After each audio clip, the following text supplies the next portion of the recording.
Hello friends, welcome to யூகோஸ் kitchen. நம்ம என்ன ரெசிபி பார்க்க போகிறோம்னா தக்காளி தொக்கு. இது வந்து சப்பாத்தி, இட்லி, தோசை எல்லாத்துக்கும் அட்டகாசமான சைட் டிஷ். ஸோ இந்த ரெசிபி எப்படி பண்ணலான்னு பார்க்கலாம். ஈஸி அண்ட் குயிக்காக பண்ணிடலாம். வீட்டில் இருக்க பொருளை வச்சே பண்ணலாம். வாங்க வீடியோக்குள்ளே போகலாம். இந்த ரெசிபி பண்ணுறதுக்கு ஃபர்ஸ்ட் ஒரு கடாயில் எண்ணெய் ஊற்றிக்கணும். எண்ணெய் வந்து நிறைய ஊற்றினா ஒரு 3-4 நாளைக்கு கெட்டு போகாமல் இருக்கும். நம்ம வச்சு யூஸ் பண்ணிக்கலாம். இதுக்கு ஃபர்ஸ்ட் எண்ணெய் ஊற்றி காய்ச்சதுக்கப்புறம் கடுகு போட்டுக்கலாம். கடுகு ஒரு 1/2 ஸ்பூன் போட்டு அதை வெடிக்கிற வரையும் வெயிட் பண்ணிக்கலாம்.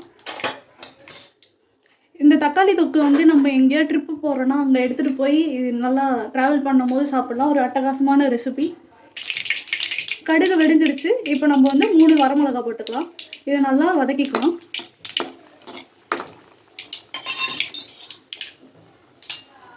ஒரு கைப்பிடி அளவு பூண்டு போட்டுக்கலாம். இது தெரிக்கும், சாப்பிட்டு வச்சிங்க.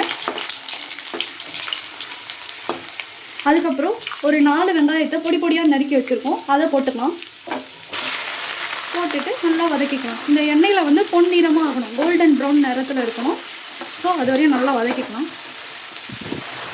எங்கள் வீட்டிலலாம் இந்த ரெசிபி வந்து கோவிலுக்கு போகிறோன்னா, இங்கே தூரமாக கோவில் போகிறோன்னா இந்த தக்காளி தொக்கு, இட்லி, சப்பாத்தி, புளி சாதம் இந்த மாதிரி பண்ணி எடுத்துகிட்டு போய் அங்கே கும்பலாக உட்காந்து சாப்பிடுவோம். இந்த மாதிரி நீங்கள் என்ன ரெசிபி செஞ்சு எடுத்துகிட்டு போய் ட்ராவல் பண்ணி சாப்பிடுவீங்கன்னு கமெண்ட் பண்ணுங்கள், நாங்கள் பார்க்குறோம். வெங்காயம் நல்லா பொன்னிறமாக ஆகிடுச்சு. இந்த ரெசிபிக்கு வெங்காயம் கம்மியாக இருக்கணும், தக்காளி அதிகமாக இருக்கணும். நான் இந்த ரெசிபிக்கு 4 வெங்காயத்துக்கு 1/2 கிலோ தக்காளி போட்டுருக்கோம். நீங்களும் அதுக்கேற்ற மாதிரி போட்டுக்கோங்க. ஸோ தக்காளியை அரைச்சி சேர்த்துக்கலாம். நாங்கள் வந்து லைட்டாக அரைச்சி சேர்த்துருக்கோம், நீங்கள் வந்து அரைச்சினாலும் சேர்த்துக்கலாம். ஸோ இதை நல்லா மிக்ஸ் பண்ணிக்கணும். இந்த மாதிரி இது நல்லா மிக்ஸ் பண்ணி விட்டுக்கணும். இந்த மாதிரி ஒரு சாஃப்டான கன்சிஸ்டன்சிலாம் மாறிடும். ஸோ இதை நல்லா வதங்கட்டும். எண்ணெய் நல்லா பிரிஞ்சு வரணும். கல்லுப்பு சேர்த்துக்கலாம். தண்ணியே ஊற்றக்கூடாது. இது வந்து நல்ல தண்ணி விடும். இது நல்லா சுண்டுற அளவுக்கு நல்லா மூடி போட்டு வேக வச்சுக்கலாம். சரி, க்ளோஸ் பண்ணியாச்சு. ஒரு 5 மினிட்ஸ் அப்புறம் பார்ப்போம். எண்ணெய் லைட்டாக பிரிஞ்சு வந்திருக்கு. இந்த ஸ்டேஜில் 2 ஸ்பூன் வீட்டு குழம்பு மிளகா பொடி, 2 ஸ்பூன் குழம்பு மிளகா பொடி, 1 ஸ்பூன் ஃபுல்லாக ரெட் சில்லி பவுடர்,